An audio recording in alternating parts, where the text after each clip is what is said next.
మరి ఎర్రనూరు గ్రామానికి అందరూ కూడా ఎవరైతే మరి రేషన్ కార్డు లేదో, ఎవరైతే ఉద్యోగం రాలేదో, ఎవరికైతే రైతు భరోసా పథకం ద్వారా మరి డబ్బులు రాలేదో వాళ్ళకందరూ కూడా రావడానికి, రేషన్ కార్డు ఇవ్వడానికి, ఇందిరమ్మ ఇల్లు ఇవ్వడానికి ప్రభుత్వం ప్రయత్నం చేస్తూ ఉంది.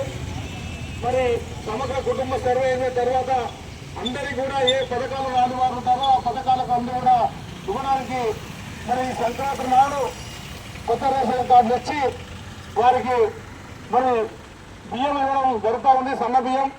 కాబట్టి ఇవన్నీ కూడా మన ఇంటి దగ్గరకు వచ్చినప్పుడు సర్వే చేసినప్పుడు వారు సహకరించవలసిందిగా మీకు అందరూ కూడా తెలియజేస్తూ ఉన్నాం.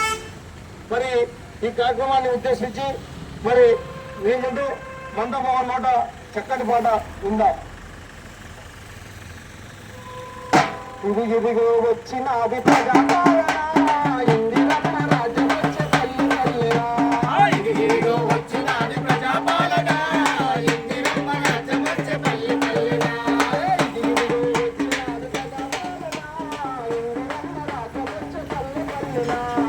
ఇదిగో వచ్చినది ప్రజాపాలన, ఇందిరమ్మ రాజ్యం వచ్చే పల్లి పల్లెనా.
ఏదైతే పథకాలన్నీ కూడా ప్రభుత్వం వచ్చే ఒక సంవత్సరం పూర్తి కాలమైంది.